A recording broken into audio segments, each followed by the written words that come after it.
है और ना ही सोते हुए किसी प्रकार की हानि होती है। ध्यान रखना। तो ईश्वर के ध्यान से सद्विचारों की उत्पत्ति होती है, कुटेवों की निवृत्ति होती है। हर जगह जब आप मान लेंगे भगवान है तो आप गलत काम कैसे करेंगे? आदमी गलत काम करता क्यों है? जब सोचता है कोई नहीं देखता, कोई नहीं देखता मतलब फल नहीं देगा। आदमी साधारण व्यक्ति पाप से तब हटता है जब वो देखता है कोई देख रहा है और फल मिलेगा, तब बचता है। और जब एक सच्चा ईश्वर भक्त, एक आर्य, एक सच्चा ब्रह्मचारी, एक युवक और युवती, सच्चे आर्य विद्यार्थी जान लेंगे कि सब जगह भगवान देखता है, अवश्य फल देगा, तो बुरा काम होगा ही नहीं। ब्रह्मचर्य की रक्षा होगी, आयु लंबी होगी, शरीर सुंदर होगा और भगवान के दर्शन होंगे यहीं पर। ध्यान देना इस बात को, यह मूल नियम है। तो ब्रह्मचर्य की रक्षा। और तीसरा विद्या, मैंने कहा, जो निरंतर भगवान के वेद ज्ञान को पढ़ता है, इन मंत्रों पर विचार करता है, मंत्र का पाठ करता है। और मैंने जो भी मंत्र बोला ये विद्यार्थियों का प्राण है। विश्वानि दुरितानि परासो यद भद्रम तन्यासो। हे प्रभुदेव, हम आपकी सहायता से सब जगह आपको जानते और मानते हुए अपने सब बुरे विचारों को दूर कर दें और जो कुछ भी संसार में श्रेष्ठ गुण कर्म स्वभाव में प्राप्त कर लें। ये विद्यार्थी का मूल मंत्र है। सदा ये विचार करो कि बुराई तो नहीं आ रही, पहली बात, और दूसरी बात कि आज के दिन मुझ में कितनी अच्छाई आई। देखिए जीवन बनता चला जाएगा। यह ब्रह्मचर्य का पालन, ध्यान रखना, केवल विद्यार्थियों के लिए नहीं है, गृहस्थ के लिए भी है। और ऋषिदंत क्या लिखते हैं? जो गृहस्थ आश्रम में होकर अपने शरीर की शक्ति को बलवान, ज्ञानवान, देशभक्त, संतान की उत्पत्ति में लगाता है, वो गृहस्थ आश्रम में होता हुआ भी ब्रह्मचारी के समान है। पढ़ लीजिए सत्यार प्रकाश अमर ग्रंथ का चतुर्थ समुल्लास।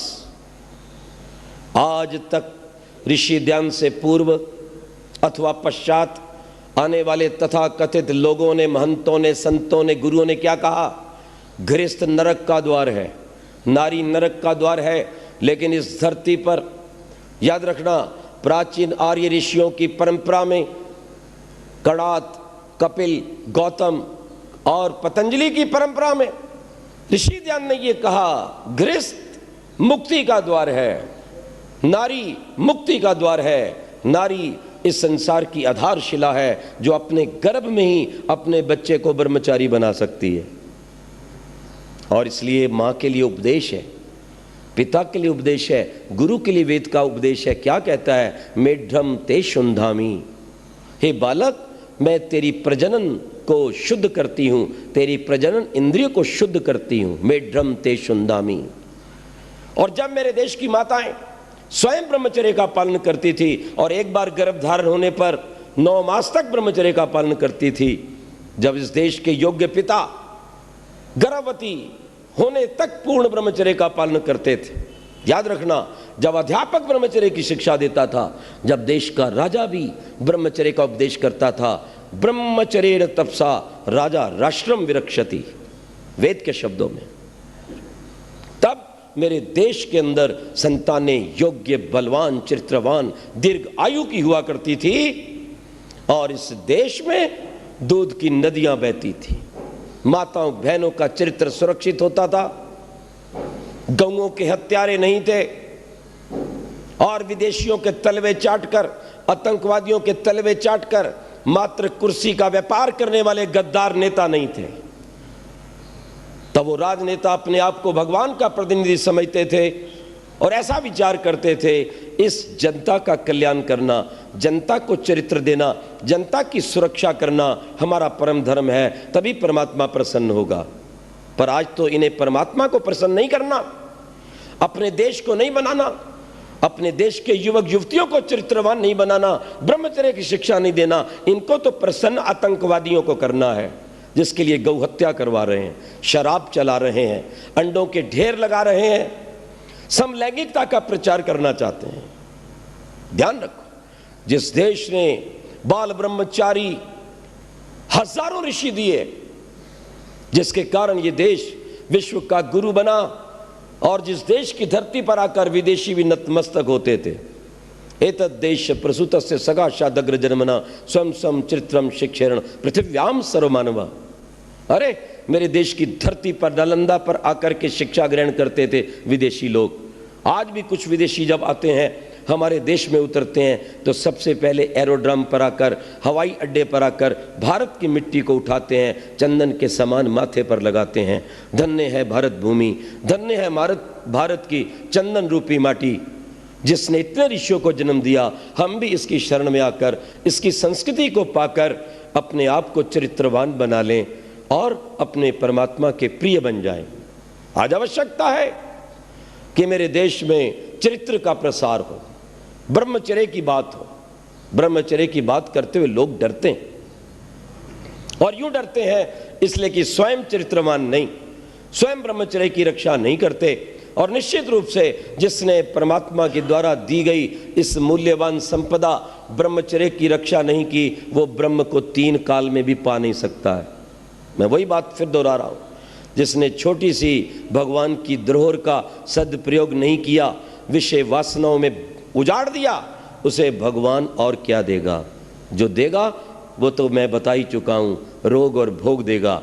आज का युवक और युवती, आज का विद्यार्थी जब बैठकर उठता है तो क्या कहता है, जी मेरे तारे से टूटते हैं। मैंने कहा तेरा सूरज भी टूटने वाला है, तेरा पूरा जीवन टूटने वाला है मूर्ख। जो तू काम करता है उसका ये परिणाम है। यदि तूने अपने ब्रह्मचर्य की रक्षा की होती, उसे विद्या में लगाया होता, उसे साधना में प्राणायाम के द्वारा लगाया होता, किसी अनाथ की, गरीब की, अबला की, गाय की, सीमा की रक्षा में लगाया होता, तो तेरे तारे नहीं टूटते, तेरा चेहरा सूर्य के समान चमकता। और हमारे यहाँ जब दीक्षा दी जाती थी, याद रखना, तो उस समय उस ब्रह्मचारी को आचार्य सूर्य के दर्शन करवाता है। तच्चक्षुरुदेवितम पुरस्तात् शुक्रमुचरत।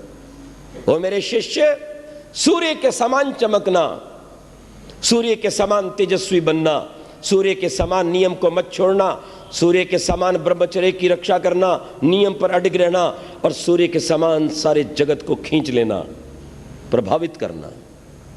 याद रखो, आज तो इसकी अपनी इंद्रियां छूटी जा रही हैं, ये दूसरे को क्या छूटेगा। ये रात को सोता है तो सुबह उठता है तो माथे पे हाथ मारता है।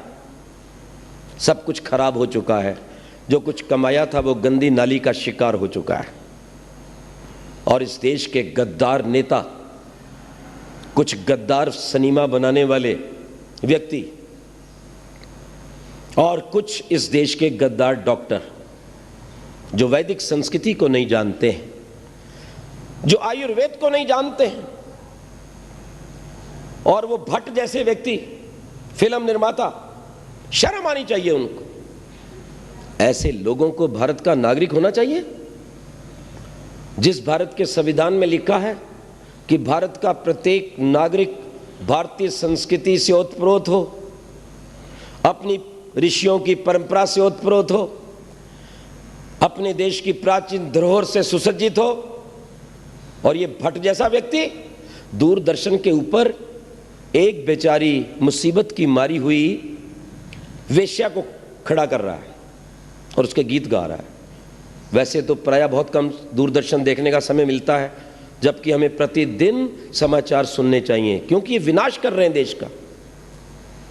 और एक दिन मैं अचानक ही देख रहा था दूरदर्शन, तो क्या हुआ, दिनेश, उसका नाम मुझे पूरा नहीं याद है, उस भट्ट ने एक वेश्या को खड़ा कर रखा था, महेश भट्ट। महेश भट्ट कहाँ का है, वो तो दुर्वेश भट्ट है। सच कहता हूं, ऐसे व्यक्तियों को कभी आप सम्मानित मत करो। और क्या कह रहा था, एक बेचारी मुसीबत की मारी हुई उस वेश्या को खड़ा करके कह रहा है, ओहो तुम्हें देखकर मुझे बहुत प्रसन्नता हो रही है, बहुत खुशी हो रही है, और मेरा मन चाहता है मैं तुम्हारे चरण छू लूं। हमें चरण को छू ले, मलमूत्र भी चाट ले, इसका प्रसन्नता जो तुझे बहुत हो रही है। ओह, ऐसा काम करते हुए तुम सुंदर हो। वास्तव में एक वेश्या है, अब किस मुसीबत से बनी, उसके पति ने सताया, किसी ने उसका दुरुपयोग किया, किसी ने उसको जाकर बेचा। अब बेचने के बाद वो बेचारी सोचती है मैं कलंकित तो हो ही गई हूं, तो यही काम करूं। अगर अच्छी संस्था कोई मिल जाती, उसको प्यार से लाती, इज्जत देती, उसको नौकरी देती, उसके बच्चों को पालती, तब तो जीवन बन जाता। तो ऐसे ऐसे दुराचारी महेश भट्ट जैसे व्यक्ति से ये तो हुआ नहीं कि उसको अपनी माँ बहन समझकर उसको ले आए घर पर। अरे मूर्ख, तेरे पास पैसे की कमी है? कुबेर की नगरी बंबई कहलाती है। उसको अपनी माँ बहन बनाकर उसको उस दुर्व्यसनों से, दुराचार से बचाकर बिठाता, तब तो बात थी। नहीं, तुम बहुत सुंदर लग रही हो। मैं आपसे एक बात पूछता हूँ, जब एक वेश्या को खड़ा करके एक व्यक्ति प्रसिद्ध ये कहता है, वाह मेरी इच्छा होती तुम्हारे चरण छू लूँ, तो इसका आम जनता में क्या संदेश जाएगा? मेरे देश की बेटियों पर क्या संदेश जाएगा? मेरे देश की आज 80% जनता गांव में रहती है, उन गांव में रहने वाली कन्याओं और महिलाओं में क्या संदेश जाएगा कि ये दुराचार करना एक अच्छा काम है? और फिर वो भी महामूर्ख है औरत, वो फिर क्या कहती है, देखो मैं अपना काम बड़ी प्रसन्नता से कर रही हूँ। उसके पास होटल है ना, हो सकता है ना, पता नहीं अंडरवर्ल्ड से जुड़ी हुई कितनी देश की गद्दार औरतें हैं, कितनी कालगर्ज हैं, कितनी वेश्याएं जिनके पास धन की कोई कमी नहीं है, पर उनकी क्या इज्जत है, मैं आपसे पूछना चाहता हूं। आज किसी को पता लग जाए ये नारी है, हर आदमी पीछे हट जाएगा। और वो क्या कहती है, मैंने अपनी बेटी को भी कह दिया है तुम कोई भी मार्ग अपनाओ। और दिनेश भट्ट कहते हैं हाँ तुम बिल्कुल ठीक हो। और मैंने दिनेश भट्ट को क्या संदेश दिया, उसको महेश भट्ट को, मैंने कहा अपनी माँ बहन बेटी को भी ले आ सड़क पर, घोषणा कर ये बड़ा अच्छा काम है, तू इसके चरण छूने की बजाय उनका छूना, अपनी बेटी को बैठ बोलना कोठे पे बैठ जाए, कहेगा। शर्म आनी चाहिए ऐसे लोगों पे। कोई नंगा रह रहा है, कोई नग्नता के पैसे कमा रही है लड़की, और वो अच्छी अच्छी लड़कियों को बर्बाद और बदनाम करती है। ध्यान रखिएगा, 2 4 5 आपने नग्न लड़कियां देख ली चलती फिरती, जिनका मस्तिष्क भ्रष्ट है। जब व्यक्ति उनको देखता है ना, तो उसकी वासनाएं भड़कती हैं। वो भड़की हुई वासनाओं का परिणाम क्या होता है, वो हर कन्या, हर महिला के प्रति वो गंदे विचार रखता है। और अगर वो सीधी सादी भी बिल्कुल लड़की होगी, जिसके कपड़े बिल्कुल ठीक ठाक पूर्ण है, शरीर ढका हुआ है परमात्मा की वेद आज्ञा के अनुसार, अधा पशस्वमोपरि संतराम पादकौहर माते कष्पगलौ दिशन स्त्री ब्रह्मा बभूवित, ये वेद का वचन है। नारी तो राष्ट्र की आधारशिला है। इस ब्रह्मांड में या तो सर्वप्रथम मैं पूज्य हूं, या मेरे पास तेरा नंबर है। मेरी बहनें, मेरी बेटियां सदा सोचें, मैं छोटी नहीं हूं। इस संसार में परमात्मा के पश्चात यदि कोई पूज्य है तो वो नारी है, वो कन्या है। इसलिए आज भी हम कन्याओं का एक दिवस मनाते हैं, जहां उनके पैर धोए जाते हैं और लड़कों के द्वारा चरण स्पर्श करवाया जाता है। वो इसलिए करवाया जाता था कि मोहल्ले के रहने वाले सब लड़के अपनी कन्याओं के प्रति, लड़कियों के प्रति बहन की भावना रखें, ब्रह्मचर्य का, चरित्र का विकास। ध्यान रखिए इस बात। नग्नता, और फिर क्या कहा जाता है, भाई नग्न रहने से संस्कृति का विकास हो रहा है। आज के दिन जमाना उन्नति कर रहा है, इसलिए नंगे रहो। क्यों जी, ठीक है, नंगे रहो। हम जाते आदिवासी क्षेत्रों में, वहां छाल छूल बांधकर कुछ आधे नंगे घूमते हैं। मैंने एक को कहा, अरे भाई कौन सी क्षति चल रही है? कहने लगा, आचार्य जी यहाँ विद्या नहीं पहुंची, संस्कार नहीं पहुंचे, ये नंगे हैं। जरा विचार करना, कपड़ों को ना पहनना, नंगा रहना, ये पढ़े लिखे की पहचान है या मूर्ख की? मुझे बताना जरा। और जो पढ़ा लिखा होकर नंगा रहे आगे पीछे से, और लोगों को प्रोत्साहित करे कि मेरी इज्जत लूट, फिर लूट ले तो रोए, क्यों छेड़ा? तो बोले तू बाजार बन के क्यों घूम रही थी, तूने सड़क पर अपने आप को क्यों फैला दिया था? और कोई व्यक्ति जब अपने सामान को सड़क पर फैला दे और कोई आकर छुए, उठाए, पटके ले जाए, तो किसका कसूर? इन दुराचारियों का कहना मत मानना मेरी प्यारी बहनों और मेरे युवकों। अपनी मां के समान अपनी मोहल्ले की बहनों की रक्षा करना, इससे बचाओ।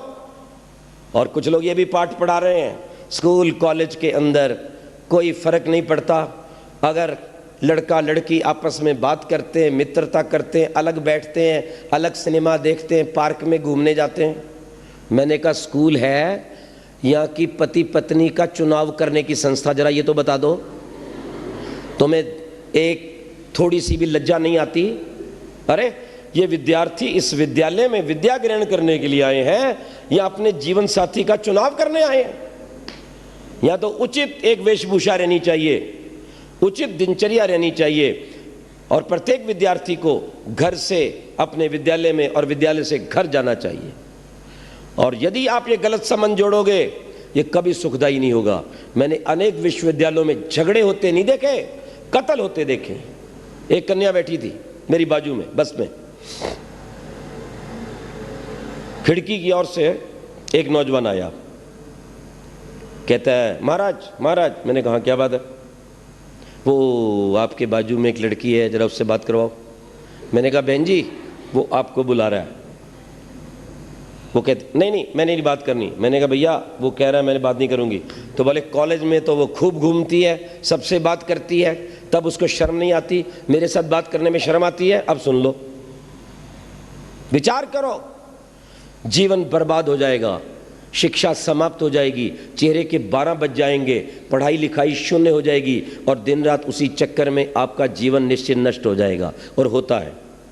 और जब मैं देखता हूँ पढ़ने वाले विद्यार्थियों के अंक कम आ रहे हैं, चेहरा पीला पड़ रहा है, इसको नींद नहीं आती, चेहरे पर प्रसन्नता नहीं, तो समझ लो इसको दुराचार का घुन लग चुका है।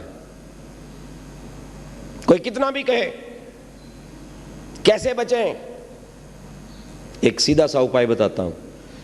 लड़के और लड़की जहाँ मिलते हैं, रहते हैं, मोहल्ला है, घर है, भैया आपस में एक दूसरे को भाई बहन कह के बोलो।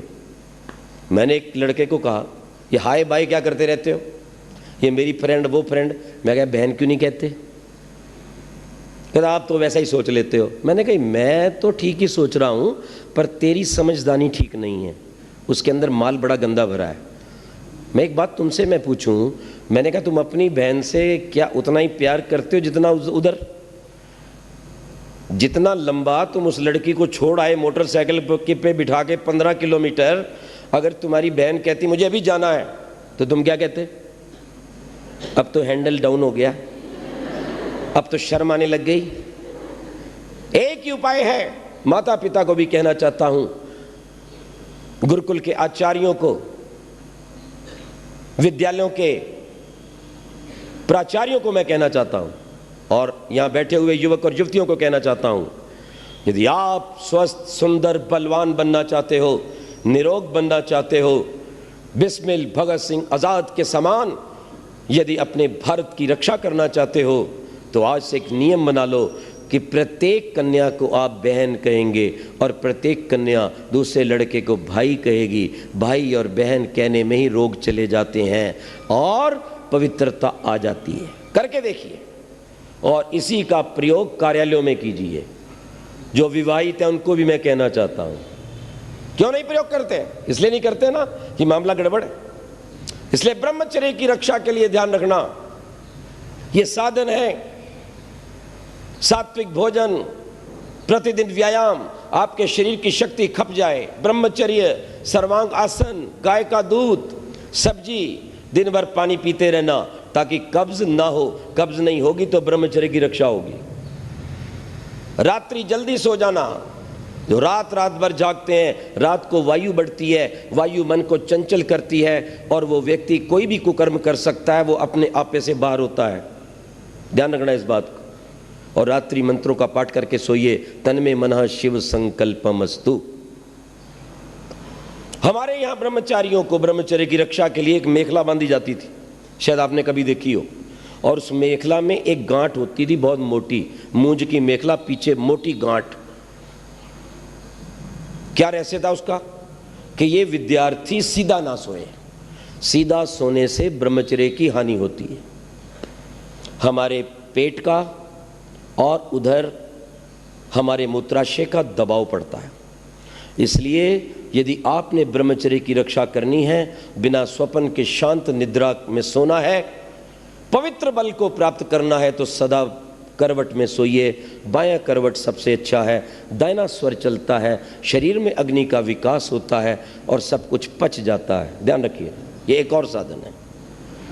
ये ब्रह्मचर्य के लिए लाभदायक चीजें। प्रतिदिन ब्रह्मचारियों का जीवन पढ़ो, देशभक्तों का जीवन पढ़ो, ऋषि दयानंद को पढ़ो, चंद्रशेखर आजाद को पढ़ो, राम प्रसाद बिस्मिल को पढ़ो, रानी झांसी को पढ़ो, दुर्गावती को पढ़ो, सुशीला दीदी को पढ़ो जिसने अपना अंगूठा काट कर कलकत्ता में और उस खून से भगत सिंह को तिलक लगाया था। तुम मेरे भाई हो, मेरे खून का ध्यान रखोगे और अपने देश की आज़ादी के लिए जीवन भर काम करते रहोगे। और भगत सिंह ने एक अच्छे भाई होने के नाते जीवन के अंतिम श्वास तक अपनी भारत माँ की सेवा की और हंसते हंसते फांसी के फंदे पे चढ़ गया। अगर प्यार ही करना है तो इस तरह का प्यार कीजिए। याद रखिए, मैं ऋषि दयानंद ने ब्रह्मचर्य के बल से मृत्यु पर अधिकार किया। मृत्यु स्वयं नहीं आई, बार बार खटखटा रही थी। ऋषि कहता था चली जा, अभी टाइम नहीं है। उसके बाद बैठे, मंत्रों का पाठ किया और फिर अपनी आत्मा को छोड़ा। और यह स्थिति भीष्म पितामह की थी। ध्यान रखना, इस बात को समझना। और कितना बल था। कहते 2 खुखार सांड आ रहे थे, उत्पात कर रहे थे। पूरा बाजार जो था वो भगदड़ में था। स्वामी जी को पता चला बहुत खुखार खांड है। आपको पता ही है, सांड जब लड़ते तो कुछ नहीं देखते। अच्छे भले भले बलवान व्यक्ति डर के पीछे हट जाते। ऋषि दयानंद आगे बढ़े, प्राणायाम भरा, अपने बाजुओं को फैलाया और उन दोनों सांडों के सींगों को पकड़कर धक्का दिया और उन्हें दूर हटा दिया। ब्रह्मचर्य आप में बल भरेगा, सुंदरता बढ़ेगा, तेज भरेगा, बुद्धि को भरेगा, आपको जीने का आनंद आएगा। और जब उस जीवन की ज्योति, ब्रह्मचर्य की ज्योति को लेकर आप ओम का जप करेंगे तो भगवान आपको शीघ्र मिलेगा। पक्की बात कहता हूं। और ठीक इससे विपरीत अंडा या खाने वाला व्यक्ति 20 जन्म में ब्रह्मचर्य का पालन नहीं कर सकता, वो जरूर अपने जीवन को बर्बाद करेगा, क्योंकि वो उत्तेजना पैदा करता है और वो व्यक्ति व्यसनी बनता है। शराब, मांस, दुराचार, गंदे गीत, अपने हाथों से कुचेष्टा करना, जीवन में गंदे विचार लाना, ये ब्रह्मचर्य का पतन है। जब तक आप 16 वर्ष से बड़े ना हो जाएं, 25 वर्ष से बड़े ना हो जाएं, तब तक विवाह की बात मत सोचें। और सोचें तो इस विचार को लेकर सोचें, मैंने जो जीवन में तप किया है, मैंने जो विद्या प्राप्त की है, मैंने जो संयम किया है, इसके द्वारा अगर मैं इसका प्रयोग करूंगा तो अपने देश के लिए अच्छी बलवान सुंदर संतान दूंगा जो अपने देश को स्वतंत्र करवा सके। अन्यथा मैं अपने शरीर की शक्ति को बर्बाद नहीं होने दूंगा। हमेशा इस बात को भूलो। इसलिए भगवान वेद में कहता है अश्मा भवतु नस्तनु। आइए हम इस विषय को समाप्त करते हैं और अंत में ये कहना चाहते हैं, जिनको रोग है किसी भी प्रकार का, शारीरिक गुप्त रोग है, चाहे वो लकोरिया है, श्वेत प्रदर है, रक्त प्रदर है, स्वपन दोष है, धातु विकार है, उसके लिए अमृत तुल्य भगवान ने हमें एक औषधि दी है जिसका नाम है आंवला। आज से यदि आप ब्रह्मचर्य की रक्षा चाहते हो, शरीर को सुंदर तेजस्वी बनाना चाहते हो, चाय को एक झटके में बंद कर दो, लाल मिर्च बंद कर दो, आंवले को छोड़कर शेष खटाई को बंद कर दो, आंवले का चूर्ण बनाओ मिश्री मिलाकर और दिन में 2-3 बार, अगर गर्मी है तो आप उसका सेवन पानी के साथ करें, अगर सर्दी है तो आप दूध के साथ भी कर सकते हैं, हल्के पानी से सर्व कर सकते हैं। ब्रह्मचर्य की रक्षा के लिए आप सर्वांगासन अनिवार्य रूप से करो, पूरे शरीर की रक्षा करेगा और आपके चेहरे को तेजस्वी और आपकी बुद्धि को सूक्ष्म माइक्रोस्कोपिक बनाएगा। सायंकाल प्रतिदिन बाह्य कुंभक प्राणायाम कीजिए। आर्य समाज में आइए, आर्य समाज में हमारे जो लोग हैं, विद्वान हैं, पुरोहित हैं, सदस्य हैं, वो सब आपको ये बातें बता सकते हैं। रविवार को आइए, यहाँ पर बैठिए, यज्ञ कीजिए, जीवन में ज्योति को प्राप्त कीजिए, संसार को प्रकाशित कीजिए, कीड़े मकोड़े की तरह मत मरिए। जिंदगी उसी की है जिसका दुनिया नाम जपती है। अरे जिंदगी यूं तो कुत्ते और बिल्ली की भी कटती है। अच्छा है कुछ काम करना, देश धर्म का इस नाव में, नाव खाली हो तो मझधार में पलटती है। कुछ शंकाएं, 1-2 जो बहुत आवश्यक हैं, जिन्होंने हमारे विद्यार्थियों को भ्रष्ट किया है। पहली बात, ब्रह्मचर्य की हानि से कोई हानि नहीं। जैसे रोटी खाते हैं वैसे ये काम है। मैंने कहा महामूर्ख, ये रोटी वाला काम नहीं है। रोटी शरीर की आवश्यकता है, वो शरीर में बल बढ़ता है, तेज बढ़ता है, खून बढ़ता है। और इससे कोई चीज़ बढ़ती नहीं, इससे चेहरा जो है धूमल हो जाता है, पाचन क्रिया बिगड़ जाती। जो व्यक्ति ब्रह्मचर्य की हानि करता है, चाहे विद्यार्थी है, चाहे गृहस्थ है, चाहे वो वृद्ध है, पहला काम वो करेगी, उसके चेहरे को बर्बाद कर देगी। दूसरी बात, उसकी भूख कम हो जाएगी। तीसरा काम, उसे बार बार बुखार होगा। चौथा काम, उसे बार बार सर्दी लगेगी और जुकाम होने लग जाएगा। पांचवा काम, वो पाइल्स का रोगी होगा। लिख लेना मेरी इन बातों को, मैं दावे के साथ कहता हूं, क्योंकि जो आप खाते हैं वो गाड़ी का तेल है, पेट्रोल है, डीजल है, परंतु एक होता है इंजन ऑयल जिससे गाड़ी चलती है, और अगर इंजन ऑयल समाप्त हो जाए तो इंजन सीज्ड हो जाता है। और इस गाड़ी के लिए जो पानी पीते हैं, दूध रोटी खाते हैं, ये तो है इसकी खुराक, लेकिन इसकी जान जो है, इसका जो आधार है वो है ब्रह्मचर्य। जो इंजन की खुराक है वो ब्रह्मचर्य है। देखो, एक व्यक्ति रक्त देता है, रक्त देने के बाद बैठो भाई बैठो, इसको जूस पिलाओ, इसको दूध पिलाओ, पिलाते हैं कि नहीं? अरे महामूर्ख, उस रक्त से भी 100 गुना अधिक मूल्यवान तत्व हमारे शरीर का ये WRC है। याद रखना, WC, व्हाइट कॉर्पोरल्स, वो ज्यादा मूल्यवान है हमारे शरीर का रज और वीर्य। अगर रक्त देने के ऊपर ध्यान दीजिएगा, जूस चाहिए, तो जो व्यक्ति अपने शरीर की शक्ति को व्यय करता है, जो गृहस्थ अच्छी संतान के लिए अपनी शक्ति का व्यय करते हैं, आयुर्वेद उठा के देखिए क्या लिखा है, वो उसके तुरंत पश्चात दूध पिएं, इलायची डालें, उसमें पौष्टिक पदार्थ डालें कि जो शरीर की शक्ति क्षीण है वो पूर्ण हो जाए। मैं देश के विद्यार्थियों को कहना चाहता हूं, अगर कोई मूर्ख, नादान नेता, डॉक्टर, अभिनेता तुम्हें गंदी शिक्षा दे तो उसको नकार देना, और ऋषियों की परंपरा पे चलना जिन्होंने ब्रह्मचर्य के द्वारा संसार के अंदर अपना नाम किया और लंबी आयु पाई है। ध्यान रखना इस बात को। इसलिए मैं कहना चाहता हूं, उस रक्त से भी ज्यादा कीमती हमारे शरीर का रज और वीर्य है। ध्यान दो इस बात की ओर। कुछ लोग कहते हैं इससे कुछ फर्क नहीं पड़ता। ध्यान देना, तितलियां जब संसार की वृद्धि करती हैं, परस्पर जुड़ती हैं, तो मृत्यु का शिकार हो जाती हैं। आज के दिन गहराई से देखिए, जितने आपके हृदय रोग हैं, जितनी शुगर की बीमारी है, ध्यान देना, इन सब का एक मौलिक कारण है ब्रह्मचर्य की हत्या की संयम कोई नहीं करवा रहा। इसलिए ऋषि ज्ञान ने कहा था, गृहस्थ आश्रम में होते हुए भी अगर संयम और ऋतुगामी है तो ब्रह्मचारी के तुल्य है। मैं अपने भाइयों को, बहनों को, विद्यार्थियों को यही कहना चाहता हूं, अगर जीवन का, धरती का सुख लेना है और शक्ति को अपनी मुट्ठी में बंद करना है तो ब्रह्मचर्य का पालन करो। कौन कितना सुंदर है, कौन कितना, किसका चित्र कितना सुंदर है, जितना उसका चरित्र सुंदर है। ध्यान दीजिएगा इस बात को। इसी ब्रह्मचर्य को आज केवल हमारे ऋषि नहीं, विदेशी डॉक्टरों ने भी माना है और उसे जीवन का प्लाज्मा कहा है, जिसके ऊपर ये शरीर खड़ा है, जो विद्युत शक्ति देता है, जो अंदर से चार्ज करता है पूरी बॉडी को। आज जो इतने भयंकर रोग आए हैं, ये आए इसलिए हैं कि ब्रह्मचर्य को विनष्ट किया जाता है। ईश्वर की अपार कृपा हो आप पर।